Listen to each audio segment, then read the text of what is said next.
اب میں بلا تاخیر پروگرام کے اسپیکر ڈاکٹر پروفیسر اسماعیل بدعیونی صاحب کو دعوت دے رہا ہوں کہ وہ آ کر اسلامک نقطہ نظر کو یہاں پر آپ لوگوں کے سامنے رکھیں، اور میں چاہوں گا کہ ڈاکٹر صاحب آج کے دور کے جدید فتنوں کے حوالے سے بھی ہماری رہنمائی فرمائیں کہ معاملہ آخر چل کیا رہا ہے۔ تو میں گزارش کروں گا ڈاکٹر صاحب سے کہ تشریف لائیں۔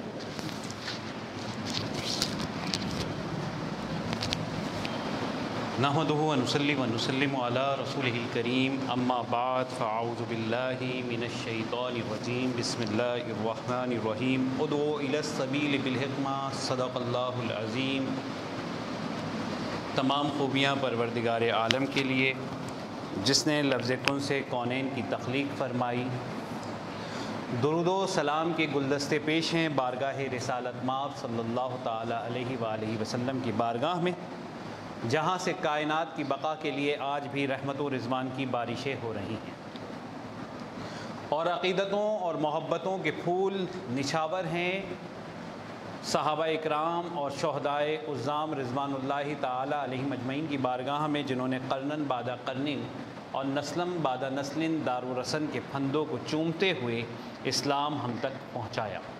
سلیب و دار سہی، دشت و کوہسار سہی، جہاں بھی تم نے پکارا ہے جان نثار چلے، سنی جو بانگے جرست و بقتل گاہ جفا، اسیران زلف شہ یار چلے۔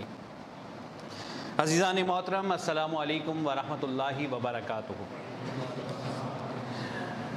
آج کے اس موضوع پر، اس ٹاپک پر جو گفتگو آپ سنیں گے وہ تو انشاءاللہ ہمارے سیف اللہ خالد بھائی کریں گے، انہیں اس پہ دسترس بھی حاصل ہے، اور میں یہ سمجھتا ہوں کہ وہ اس موضوع پر ایک اتھارٹی بھی رکھتے ہیں۔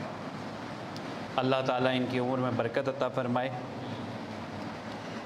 بنیادی طور پہ اس قانون کے پاس ہونے کے بعد کی صورتحال اور نتائج کیا ہوں گے، کیا چیزیں سامنے آئیں گی؟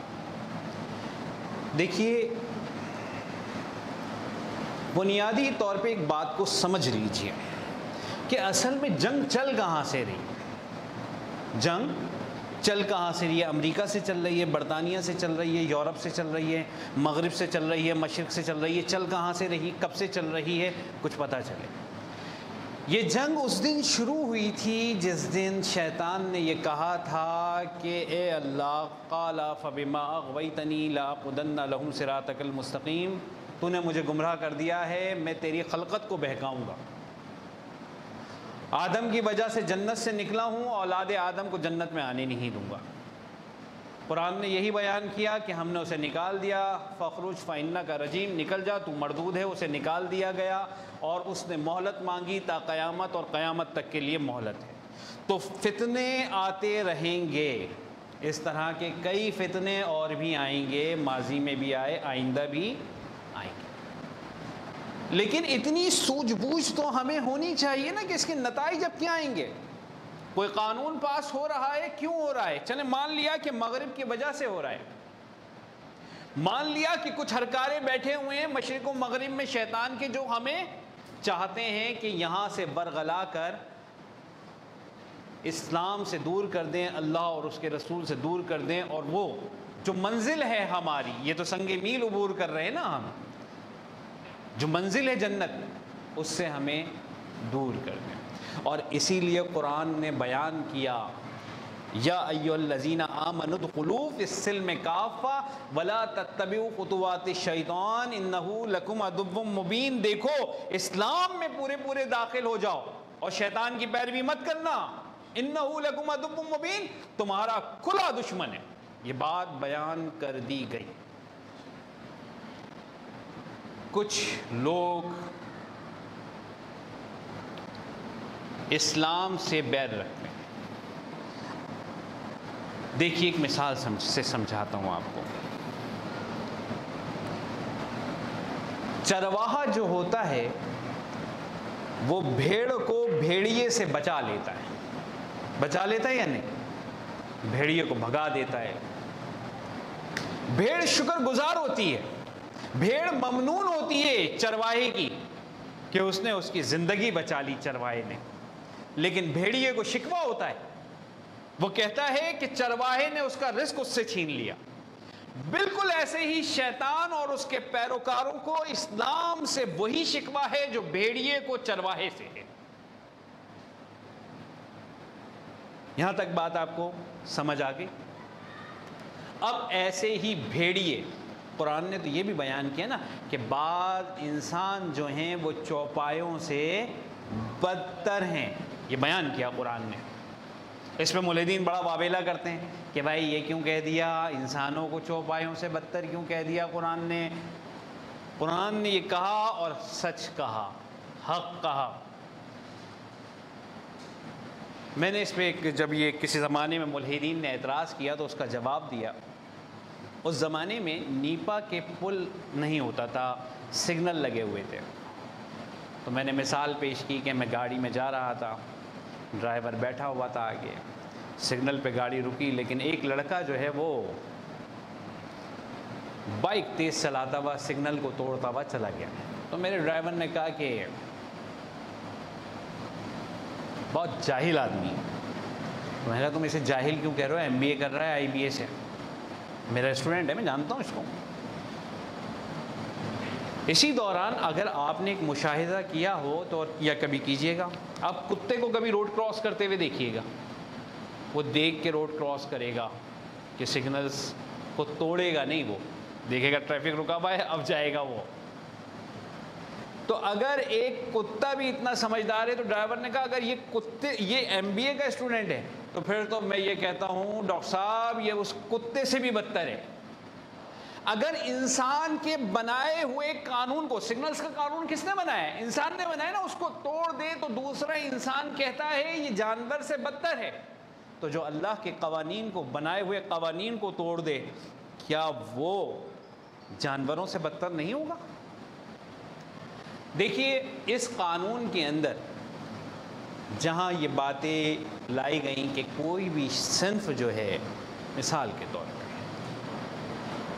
کوئی شخص ہم جنس پرست ہے، اور ایسی کئی مثالیں ہیں، کیونکہ ہمارا تعلق نہیں، ہم ایسے لوگوں میں اٹھتے بیٹھتے نہیں، ہماری صحبتیں نہیں، ہم نہیں جانتے، سوشل میڈیا پہ ہماری ایسی گیدرنگ نہیں، تو ہمیں معلوم نہیں۔ تو اس کا مطلب یہ نہیں کہ وہ چیز معدوم ہے، وہ چیز موجود ہے، معاشرے میں چل رہا ہے وہ سلسلہ، لیکن کیونکہ ہمارا اٹھنا بیٹھنا نہیں ہے وہاں پر، ہم نہیں جانتے ان چیزوں کو، کبھی ہم سوشل میڈیا پہ بھی ایکسس نہیں کرتے، اس سبب سے ہمیں نہیں معلوم ہوتا۔ ڈاکٹر قدیر احمد قریشی صاحب دبئی میں ہوتے ہیں، میرے بہت اچھے دوست ہیں۔ ٹرانسجینڈر کے حوالے سے جب شعور کی پوسٹ آئی تو انہوں نے کامنٹس کیے کہ نہیں، ٹرانس کے معنی جو ہیں آپ میڈیکل کی ڈکشنری میں بھی تو دیکھیے کہ وہ کیا کہہ رہی ہے۔ ماں یہ نہیں ہے ٹرانس کے معنی، ماں یوں ہے، ماں یوں ہے، اس میں ایسا ہے، اس میں ویسا ہے۔ اچھا ٹھیک ہے، دیکھتے ہیں اس معاملے کو۔ میں نے سیف اللہ خالد بھائی کو فون کیا، شعیب مدنی صاحب کو فون کیا، بھائی یہ کیا معاملہ ہے؟ ان کا جو میسج تھا آڈیو وہ وہاں بھیجا۔ دوسرے دن ان کا میسج آیا کہ کورونا کے دوران WHO نے ٹرانس کے معنی ہی تبدیل کر دیے۔ کہ معنی کیا ہے، اصطلاح اس کی کیا ہے، اس کو تبدیل کر دیا گیا، اور اب جب اس کو لیا جائے گا تو جب کورٹ میں کیس چلے گا تو اصطلاح یا معنی کہاں کے لیے جائیں گے؟ جو WHO میں ہے وہ لیے جائیں گے، اس کے ساتھ کیا جائے گا۔ جنس تبدیل کرا لیجیے۔ مرد کے حوالے سے، عورت کے حوالے سے قرآن نے جو بیان کیا، قرآن و حدیث میں جو بیان کیا گیا اور اسلامک تھاٹس جو بیان کیے گئے وہ یہی ہے نا، سب کو پتہ ہے کہ جس عورت نے مرد کی شباہت اختیار کی یا جس مرد نے اس کی عورت کی شباہت اختیار کی، اللہ کے رسول صلی اللہ علیہ وسلم نے اس پہ لعنت فرمائی ہے۔ مشابہت اختیار نہیں کرو ان کی، وہ لباس مت پہنو، وہ شوز نہیں پہنو۔ اتنے معاملات کو الگ رکھا، کیوں رکھا؟ اللہ اور اس کا رسول صلی اللہ تعالیٰ علیہ وسلم بہتر جانتے ہیں کہ کیا چیز انسانوں کے لیے بہتر ہے اور کیا چیز بہتر نہیں۔ اب صورتحال یہ ہے کہ جب یہ قانون پاس ہو گیا، اب کوئی شخص جاتا ہے اور شادی کرتا ہے، شکیل نے شکیلہ لکھوا دیا۔ میں نے ایک مثال دی تھی اپنی لاسٹ ایک تحریر میں کہ سن 2060 میں کیسا سانحہ پیش آئے گا، تو اس کے بعد آپ کو معلوم ہے کیا ہوا؟ جتنے سمجھدار لوگ تھے ان کی اکثریت نے مجھے میسج کیا، کہنے لگے کہ سن 60 بہت دور ہے، سن 25 اور 30 میں دیکھیں گے یہ سارے مناظر۔ تو ان میں سے ایک صاحب نے میں نے پوچھا کہ ایسا کیوں کہہ رہے ہیں آپ؟ سن 60 میں ہوگا کیا مقصد؟ میں نے اس میں یہ لکھا تھا کہ شکیل شکیلہ بن جائے گا۔ اب ثاقب کو بات یہ ہے کہ اسے مردوں ہی میں دلچسپی ہے، اب ثاقب سے شکیل سے شادی کیسے کرے؟ اس معاشرے میں کوئی شخص جائے، جا کر کہے کہ میں جو ہے ابا مجھے ایک لڑکا پسند آ گیا ہے، تو ابا وہ دھلائی کریں گے کہ طبیعت صاف ہو جائے گی، ہے نا؟ لیکن اب کیا کیا انہوں نے؟ ایک قانونی شکل دے دی، قانونی شکل دے دی۔ اب بچہ پہنچا، دیکھیں آج کا بچہ وہ بچہ نہیں ہے جو ہم تھے۔ ہمارے عہد کے لوگ ایک جملہ کہتے ہیں کہ ہم وہ آخری نسل ہیں جو اپنے والدین سے ڈرتی تھی، اور ہم وہ پہلی نسل ہیں جو اپنے بچوں سے ڈرتے ہیں۔ یہ بچہ بڑا ہو کر ہمارے سامنے آئے گا اور کہے گا کہ ابا میں شکیلہ سے شادی کرنے جا رہا ہوں۔ شکیل سے تو مانو گے نہیں نا، شکیلہ سے کرنے جا رہا ہوں۔ ابا کہیں گے اس کو بچپن سے جانتا ہوں، یا سامنے گھر میں پیدا ہوا، میرا پڑوسی ہے، ساری چیزیں جانتا ہوں بھائی۔ 2 مہینے نادرہ کے دفتر میں جا کے اب اس نے رجسٹرڈ کروایا ہے اپنے آپ کو شکیلہ کے نام سے۔ وہ کہے گا ابا قانون نے اجازت دی ہے، جس زمانے میں یہ بل پاس ہوا کیا مفتیان اکرام نے کوئی اس پہ ریزسٹ کی تھی؟ کوئی ایسا معاملہ ہوا؟ کوئی فتوے دیے؟ جن لوگوں نے یہ بل پاس کیے وہ بھی اسلامی ٹچ دیتے تھے نا، انہوں نے ہی تو یہ پاس کیے تھے۔ پاکستان کا آئین یہی تو کہہ رہا ہے کہ کوئی بھی قرآن و سنت کے منافی قانون نہیں بنے گا، تو اس کا مقصد ہے علماء نے مان لیا تھا یہ قانون قرآن و سنت کے بالکل مطابق ہے۔ آپ سمجھ نہیں رہے ابا، سمجھیں، اس بات کی مجھے آزادی دیں، اور اس بات کی اس کو جب آزادی نہیں دیں گے آپ، وہ کہے گا میں جا رہا ہوں کورٹ میرج کرنے۔ ٹھیک ہے، وہ کورٹ میرج کرے گا یا نہیں کرے گا؟ کر لے گا نا، کوئی روک سکتا ہے اس کو؟ سیف اللہ خالد صاحب آپ کو ابھی بتائیں گے کہ اس کو جو ٹرانسجینڈر ہو، جس نے اپنی جنس تبدیل کرائی ہے، اس کو قانوناً آپ کو ترجیح دینی ہے۔ مثال کے طور پہ ایک شخص نے جو ہے وہ مرد تھا، عورت بن گئی، اور اس نے جا کے اب سرٹیفکیٹس تبدیل کروانے، شکیل کو شکیلہ کروانا ہے، تو اس میں لکھا ہے قانون میں کہ پہلی فرصت میں آپ کو یہ کام کرنا ہے، پہلی ترجیح اس کو دینی ہے۔ 2 دن ہو گئے، تیسرے دن وہ جائے گا اور موبائل کو بلائے گا، پریس کو بلائے گا، اور وہ کام جس کے لیے آپ مہینوں آفیسز کے چکر کاٹتے ہیں، چند گھنٹوں میں اس کا کام ہو جائے گا۔ اس کو الگ اسپتال میں فیسیلیٹیٹ الگ کیا جائے، اچھا کیا جائے، سہولیات فراہم کی جا رہی ہیں۔ یہ ساری صورتحال ان قریب آپ دیکھیں گے۔ اگر اس ایکٹ کو نہیں روکا تو معاشرہ آپ کا برباد ہو کے رہ جائے گا۔ پھر بھائی وہ لڑکی کوئی بے وقوف تھوڑی ہے، لڑکیاں بھی سمجھدار ہیں نا۔ دیکھیں جہاں بہن بھائی رہتے ہیں ان کے درمیان بہت سے رشتوں میں اختلاف، کہیں نہ کہیں لڑائی ہوتی ہے۔ ماں باپ جب تک حیات ہوتے ہیں تب تک مسائل ویسے نہیں ہوتے۔ اب ہو گئی ماں باپ کا انتقال، اس نے دیکھا بھائی 10 کروڑ روپے کی پراپرٹی ہے، 3 بہنیں 3 بھائی ہیں، اور میرے حصے میں تو بھائی بہت تھوڑے سے پیسے آئیں گے۔ اس نے کیا کیا، جا کے لکھوا دیا کہ جناب میں لڑکی ہوں، وہ لڑکا ہوں، حصہ اسے دگنا دیا جائے گا۔ وہ تمام اسلامک لاز جس پہ آپ باتیں کرتے ہیں وہ صرف اور صرف کتابوں کا ایک ڈھیر بن کے رہ جائے گی۔ ٹھیک ہے، صرف اتنا ہی نہیں ہوگا، کیونکہ جو وہ بات کر رہے ہیں وہ بات کیا کر رہے ہیں، وہ کہہ رہے ہیں اس جنس کو بھی تو رائٹ دو۔ وہ بات کر رہے ہیں انٹرسیکس کی، اصطلاح استعمال کر رہے ہیں ٹرانسجینڈر کی، ٹھیک ہے، ان کے کندھوں پہ رکھ کے بندوق چلا رہے ہیں کہ ان کے حقوق۔ یاد رکھیے جنس کے حقوق نہیں ہوتے، حقوق کس کے ہوتے ہیں؟ رشتوں کے حقوق ہوتے ہیں۔ اب جب بات آ جائے گی نہیں جی یہ کوئی قانون نہیں، یہ کوئی رشتوں کے کوئی حقوق نہیں، ہم مانتے ہی نہیں اس کو، وہ کہیں گے یہ اصطلاحات ہی غلط ہیں، پھر کیا کریں گے؟ پھر صورتحال اتنی بھیانک ہے اس کے بعد کی کہ آپ اس کا اندازہ نہیں کر سکتے، بہت بھیانک ہے۔ پھر وہ کہے گا کہ ماں بھی جنس ہے، عورت ہے نا، بیوی بھی جنس ہے، عورت ہے، یہ تو رشتے ہیں نا، ماں اور بیوی کا، اس کو آپ الگ کر دیتے ہیں، ماں الگ بیوی الگ، دونوں کی کیفیت الگ، دونوں کے معاملات الگ، دونوں کے لیے سوچ آپ کی الگ۔ لیکن اب کیا بات ہو رہی ہے؟ صرف جنس۔ پھر وہی کلچر آ جائے گا جو مغرب کا ہے، نہ ماں نہ بیوی میں تمیز، محرم نہ محرم کی تمیز ختم۔ ایک صاحب نے بہت ذمہ داری کے ساتھ بتائی یہ بات، پنجاب سے ایک لڑکے کو گرفتار کیا، بیکن ہاؤس سے پڑھا ہوا تھا، لمس یونیورسٹی کا گریجویٹ تھا، FIA نے اس کو گرفتار کر لیا، امہات المومنین کی شان میں گستاخی کر رہا تھا۔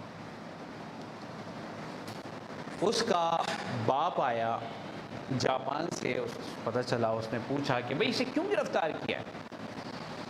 میں نے ساری زندگی کی کمائی اس پہ لگا دی ہے، ساری زندگی کی کمائی۔ کہا کہ بھائی کیا معاملہ ہوا؟ تو اس کی وہ چیٹ جو اس نے امہات المومنین کی شان میں گستاخی کی تھی وہ ساری دکھائی۔ اس سے پوچھا بھائی تو یہاں تک پہنچا کیسے؟ یہ بات سمجھ نہیں ہے، مگر بہت ہمت، جرت، اور یہ باہر کے پراکسی غالباً کہلاتی ہے، اس کو استعمال کر کے وہ جو ہے وہ VPN کے ذریعے جو ہے وہ چل رہے تھے سارے معاملات۔ لیکن بہرحال FIA کی نظروں میں بہت ساری چیزیں آ جاتی ہیں اور انہوں نے اس کو گرفتار کر لیا۔ اس نے کہا ابتدا میں ہمارے ساتھ یہ ہوتا ہے کہ ہم سے کہا جاتا ہے آپ بھائی آزاد ہو، جیو یار اپنی زندگی جیو، اپنی خواہشات کو کیوں دبا رہے ہو؟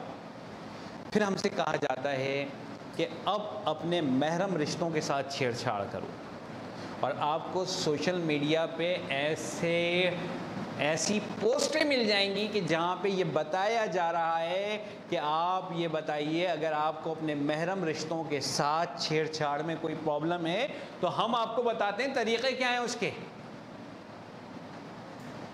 اس گندگی کے بعد وہ کہتا ہے کہ جب ہم یہ کر لیتے ہیں تو اس کے بعد ہم سے کہا جاتا ہے اب امہات المومنین پہ ان پہ بات کرو۔ پھر وہ کہتا ہے مجھے قرار نہیں آتا تھا جب تک یہ میں غلاظت گندگی نہ کروں سوشل میڈیا پہ، نیند نہیں آتی مجھے۔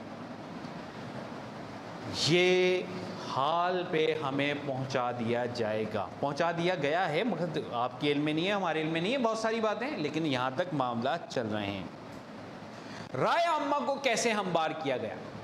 ٹرانسجینڈر کے حوالے سے یہ چیز آج ہم جسے کہہ رہے ہیں ہم جنس پرستی بہت زیادہ بری محسوس نہیں ہو رہی ہے۔ نفیس طبیعتوں پہ یقیناً گرا گزر رہا ہے لفظ آج بھی، لیکن یعنی کہ کسی زمانے میں یہ کوئی بات کر لے تو آدمی اسے مارے پکڑ کے کہ بھائی کیا بات کر رہا ہے، کیا بکواس کر رہا ہے یہ۔ رائے عامہ ہموار کی۔ کل رات تقریباً 3:30 بجے تک میں جاگتا رہا اور تھوڑا سا میں نے دیکھا کہ ڈرامہ میں 1-2 سین آئے تو میں نے کہا ذرا دیکھوں کہ ڈراموں میں کس طرح کام ہوا۔ تو بھائی وہ تو ایک بہت طویل فہرست ہے ڈراموں کی جس میں یہ سارے کام ہوئے۔ عشق زہے نصیب میں ایک کردار ادا کیا زاہد احمد نے، عورت کا. رات کو وہ عورت ہو جاتا تھا, لپسٹک لگاتا تھا, پورا میک اپ پورا چینج کر لیتا تھا اپنے آپ کو, ایک عورت کی طرح وہ بیہیو کرتا تھا. دن میں وہ ایک افسر بن جاتا تھا اور اس کا ایک بزنس تھا بڑا سا. ایک عورت نے اس سے شادی کی اور وہ بہت پریشان ہوئی اور سارے معاملات رہے. اسی طرح سے وینا کے نام سے ایک ڈرامہ بنا اور اس میں فہد مصطفیٰ نے وینا کی ایکٹنگ کی, ایک ہیجڑے کی ایکٹنگ کی عورت بن کے. اسی طرح سے احمد علی بٹ نے جوانی دوبارہ پھر نہیں آئے گی پارٹ 2 کے اندر ایک عورت کا رول پلے کیا. یاسر احمد نے ایک ٹیلی فلم بنائی دردانہ کے نام سے اور اس میں دردانہ کا رول اس نے پلے کیا. اسی طرح اشرف محمود کر کے نام ہے, الف اللہ اور انسان کے نام سے یہ ڈرامہ چلا. اس ڈرامے کے ڈائیلاگز اتنے خراب, اتنے ایسے ہیں کہ میں کیا بیان کروں. صرف ایک قسط میں نے دیکھی اور اس ایک قسط کا جو میں تجزیہ کر رہا ہوں وہ تجزیہ یہ ہے کہ وہ جو اس ڈرامے کے اندر شمو بنائے اشرف, وہ کھڑا ہے, کچھ لڑکے اسے چھیڑ رہے ہیں اور چھیڑنے کے بعد ایک بھکارن اس کے پاس آتی ہے اور بھکارن آ کر کہتی ہے تو انسان ہے, تو ان سے کیوں وہ نہیں کرتا, انہیں مارا کر. تو وہ کہتا ہے مجھے انسان سمجھتا کون ہے. وہ بھکارن کہتی ہے اگر کوئی تجھے انسان نہیں سمجھتا تو کم از کم خود کو انسان سمجھ. آگے چلتا ہے. پھر وہ بھکارن جاتی ہے اور اپنے بھائی کو ڈھونڈتے ڈھونڈتے کہ بھیک مانگنی ہے, تو وہ بھائی جو ہے اس وقت ایک استاد پڑھا رہا ہوتا ہے اور جب وہ پڑھا رہا ہوتا ہے تو اس کا بھائی وہاں بیٹھا ہوا ہوتا ہے, پڑھا رہا ہوتا ہے. وہ اس کو بورڈ پہ لکھ کے بتاتا ہے الف سے اللہ, الف سے انسان, الف سے آسمان. یہ الف ہی ہے, اس کے الفاظ بتا رہا ہوں, یہ الف ہی ہے جو انسان کو اللہ تک آسمان پر پہنچاتا ہے. اللہ آسمان پر بیٹھا ہوا ہے, نعوذ باللہ. ٹھیک ہے, یہ جملہ ہی غلط. آگے چلیے. وہ آتی ہے بھکارن, اس کو اٹھاتی ہے اور لے کر جاتی ہے اور راستے میں پوچھتی ہے اپنے بھائی سے یہ پڑھا کیا رہا تھا ماسٹر تمہیں, یہ استاد کیا پڑھا رہا تھا. تو کہتا ہے کہ الف سے اللہ, الف سے انسان اور سب انسان برابر ہیں. یہ وہ ڈائیلاگز بتا رہا ہوں آپ کو. تو وہ کہتی ہے ایسے استاد کو یا ایسے شخص کو جوتی سے کوٹنا چاہیے. کس سے؟ جوتی سے کوٹنا چاہیے. ہماری تو شکلیں یا بڑی بڑی حویلیوں میں جو رہتے ہیں, بڑی بڑی کاروں میں جو گھومتے ہیں, ہماری تو شکلیں ان کی شکلوں سے نہیں ملتی ہیں. سب انسان برابر کیسے ہو گئے؟ اس ڈائلاگ میں آپ ایک چیز دیکھیں کہ دکھایا یہ جا رہا ہے کہ وہ بھکارن جو ہے وہ ایک پریکٹیکل عورت ہے, حقیقت پسند ہے, اور وہ ماسٹر جو ہے اسے جوتی سے کوٹنا چاہیے. تم سے کوئی باتیں ایسی اچھی کرتا ہے اور اس طرح کے رویوں کی بات کرتا ہے تو اس کو جوتی سے کوٹ دو, پکڑ کے مار دو. تشدد کا ایک رویہ یہاں سے ان لوگوں کے لیے کہ مصلحے کے لیے بنیادی طور جو تمہاری اصلاح کرے اس کے ساتھ تمہیں یہ بیہیویئر کرنا چاہیے. یہ بات. اس کے بعد آگے ایک سلسلہ چلتا ہے اور چلتے چلتے اشرف سمو, وہ اشرف سمو کہہ رہا ہوں, اشرف نام جو ہے اس کا, وہ شمو, اس کو اس بھکارن سے محبت ہو جاتی ہے. اور محبت جب ہوتی ہے تو کہتی ہے بھائی مجھے کوئی بھی نہیں ملا تجھ سے محبت, تیرے سوا محبت کے لیے, چل بھائی نکل یہاں سے. اور تو ناچ گانے کی کمائی سے یہ لا کے میرے کو چاکلیٹ وہ تحفتاً دیتا ہے, تو کہتی ہے کہ حرام کی کمائی کی دے رہا ہے مجھے. تو وہ اسے ایک خیال آتا ہے, وہ کہتی ہے کہ مجھے, وہ کہتا ہے شمو کہ مجھے جو ہے وہ محنت کرنی ہے. تو جا کے اپنے گرو سے کہتا ہے کہ گرو اس ناچ گانے کو ختم کرنا ہے, اب کچھ کام کرنا ہے, ہماری کوئی عزت نہیں ہے, عزت ہونی چاہیے. وہاں منع کرتے ہیں باقی اس کے ساتھی کہ ایسا نہیں ہے. تو وہ کہتا ہے کہ گرو تو نے ایک دن کہا تھا کہ اللہ چاہے تو سب کچھ کر سکتا ہے.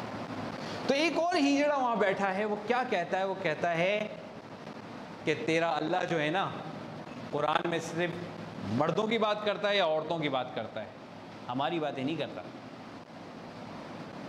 سمجھ رہے ہیں آپ؟ اب اس کا امپیکٹ دیکھیے کہ کیا کیا ہے. ایک طرف تو یہ بتایا جا رہا ہے, اس کو ذرا بہت آگے تک سوچئے کہ کائنات اللہ نے نہیں بنائی ہے نا، اور قرآن بھی اللہ کی کتاب نہیں ہے، کوئی ایسی بات نہیں۔ اگر ایسا ہوتا تو ایک تیسری صنف ہے نا موجود مخنث، اس کے بارے میں بھی تو کچھ احکامات، کوئی باتیں ہوتی نا اس کے اندر، قرآن میں کیوں نہیں ہے؟ یہ ایک تاثر دینے کی کوشش، اس کا مقصد ہے اللہ بھی موجود نہیں ہے۔ اس طرح سے بہت سارے ڈرامے بنائے جا رہے ہیں، چل رہا ہے، رائے عامہ کو ہموار کرنے کی ایک کوشش کی جا رہی ہے۔ احتیاط کیا کریں ہم اس میں زیادہ وقت نہیں لوں گا آپ کا۔ احتیاط کیا کریں؟ دیکھیں، احتیاط یہ کرنی ہے کہ بچپن میں ہمارے گھر کے اندر ایک ماحول تھا۔ ماحول کیا تھا؟ آپ نے بھی دیکھا ہو اور ڈاکٹر صاحب نے تو دیکھا ہوگا یقیناً، چھوٹی بچیاں ہوتی تھیں نا، 8 سال کی، 9 سال کی، 10 سال کی، تو ہماری نانی دادی انہیں ڈانٹ دیتی تھی، دوپٹہ کہاں ہے تمہارا؟ گھر میں باپ بھائی موجود ہیں، دوپٹہ نہیں ہے۔ حالانکہ ایک چھوٹی سی بچی کو دوپٹے کی کوئی حاجت نہیں، لیکن اس کی تربیت یہاں تھی۔ آج ہمارے یہاں کی عورتیں جو بڑی ہیں، دوپٹہ جا چکا، ماموں بیٹھے ہیں، چچا بیٹھے ہیں، پھپھا بیٹھے ہیں، دوپٹے کی حاجت نہیں ہے۔ ہمارے ہاں چھوٹی بچیوں کے لیے کہا جاتا تھا لباس پورا پہناؤ اور عورتوں والا ہی، لڑکیوں والا ہی لباس ہوگا اس کا، آستینیں فل ہوں گی۔ آج ایسا نہیں ہے، مرد کا لباس پہنا دیں کوئی پرابلم نہیں ہے۔ اس وقت گھر میں غلطی سے لفظ نکل گیا بہن سے، یہ میری دوست ہے، فوراً ٹوک دیا والد نے، یہ کیا؟ آپ یہ کہیے آپ کی سہیلی ہے۔ دوست لڑکوں کے ہوتے ہیں، سہیلیاں لڑکیوں کی ہوتی ہیں۔ جب یہ تفریق ختم ہوئی تو آپ نے دیکھا کہ کیسا ثانیہ رونما ہوا ہے۔ آپ کا بیٹا کہتا ہے یہ میری دوست ہے، میری کلاس میں پڑھتی ہے، لڑکی کہتی ہے یہ میرا دوست ہے، میری کلاس میں پڑھتا ہے۔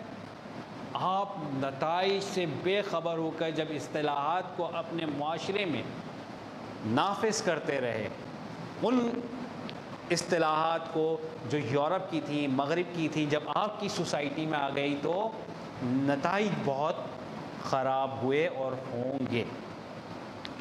اب جب ڈاکٹر صاحب سے میری بات ہوئی، ڈاکٹر قدیر صاحب سے، تو انہوں نے ایک بات بتائی کہ ان کے پاس 2-3 اور چند اور پیشنٹس ایسے تھے کہ انہوں نے یہ بات کہی کہ ڈاکٹر صاحب آپ میری والدہ کو سمجھائیے مجھے شادی میں کوئی دلچسپی نہیں، میری دلچسپی لڑکوں میں۔ کیونکہ اس تحریر کے بعد لوگوں کے اپنے مشاہدات، تجربات انہوں نے شیئر کیے۔ ایک پروفیسر صاحبہ نے شیئر کی کہ 98 کے اندر جب وہ انٹر میں تھیں تو اسی طرح کی 2 لڑکیاں تھیں، اور جب انہیں پکڑ لیا گیا تو اس کے بعد وہ کبھی بھی نظر نہیں آئیں۔ وہ آپس ہی میں بات کرتی تھیں، وہ کسی اور لڑکی سے نہیں ملتی تھیں۔ یہ سارے سلسلے بتدریج ہوتے چلے گئے۔ اچھا، اس میں کہاں کہاں سے غلطیاں، یہ میں وہی غلطیوں کی طرف نشاندہی کرتا چلوں۔ ایک زمانے میں آپ نے دیکھا ہوگا جو بچوں کی ڈول آتی تھی، بچیوں کی، وہ بالکل سپاٹ ہوتی تھی، اس میں کوئی باڈی کے اعضاء کو نمایاں کر کے نہیں دکھایا جاتا تھا۔ اب جو گڑیاں آتی ہیں اس میں اس کی باڈی کے پارٹس نمایاں ہوتے ہیں، حتیٰ کہ جو گڈا ہے اب اس کی بھی باڈی شیپ بنی ہوئی ہوتی ہے۔ یہ ساری چیزیں آہستہ آہستہ ہمارے معاشرے میں چلتی چلی گئیں۔ بچی کہنے لگی جیسا باربی ڈول کا لباس ہے ویسا ہی لباس میں پہنوں گی، اور ہم نے بھی یہ سوچ کے کہ بچی ہے اس پہ شریعت تو نافذ تو ہوتی نہیں ہے، 7 سال کی 8 سال کی بچی ہے، پہنا دیا ہم نے وہ لباس۔ وہ لباس اس طرح سے عام ہوا کہ جب بچی ہماری 16 سال 18 سال کی ہو گئی ہمیں تب بھی ہوش نہیں آیا، اور نتائج بہت بھیانک ہوئے۔ تو ایک بچی نے تصویر بنائی، ڈیزائن کیا، جب ڈیزائن کیا تو اس نے اس کے خد و خال کو ویسے ہی بنایا۔ 9 سال کی بچی تھی، اس کے دل و دماغ میں کچھ بھی نہیں، لاشعوری طور پہ وہ ساری چیزیں ہمارے بچوں کے اذہان میں چلی گئیں۔ اس نے لباس ویسے ہی شارٹ رکھا جیسا تصویروں میں تھا۔ تو ان تمام چیزوں کی طرف آپ نے خیال رکھنا ہے۔ کہ اپنے گھر کا ماحول آپ کے یہاں کیسا ہے. اگر آپ نے نہیں رکھا تو نتائج بھیانک ہوں گے. آخری بات کر رہا ہوں آپ سے. ایک خاتون کا فون آیا کہ میرا بچہ جو ہے NED یونیورسٹی میں پڑھتا ہے, انٹر میں ٹاپر تھا, ذہین بچہ ہے, لیکن وہ کہتا ہے کہ خدا کا کوئی وجود نہیں ہے. کیا کریں؟ اسے تھوڑا بہت سمجھایا, کچھ سمجھ میں بات آئی, تو نتائج اتنے بھیانک ہو چکے ہیں. عزیز دوستوں, ان سب کے بعد ایک پیغام. ہر 15 دن بعد, ہر مہینے بعد کسی ایک نئے ایشو کے ساتھ ہم پھر کھڑے ہو جاتے ہیں, پھر آتے ہیں کہ یہ ببول کا کانٹا اگ آیا ہے معاشرے کے اندر, اس کو کاٹو. اگر اس ببول کے کانٹے کو نہیں کاٹا تو پھر مسائل جنم لیں گے. میں اور آپ یہاں کیوں جمع ہوئے ہیں؟ میں کورنگی سے یہاں آیا ہوں پیٹرول جلا کے, آپ لوگ اپنی اپنی جگہوں سے آئے ہوں گے پریشان ہوتے ہوئے. کیوں آئے؟ کیونکہ اگر معاشرے میں یہ کانٹا پیدا ہو گیا, بڑھ گیا, تو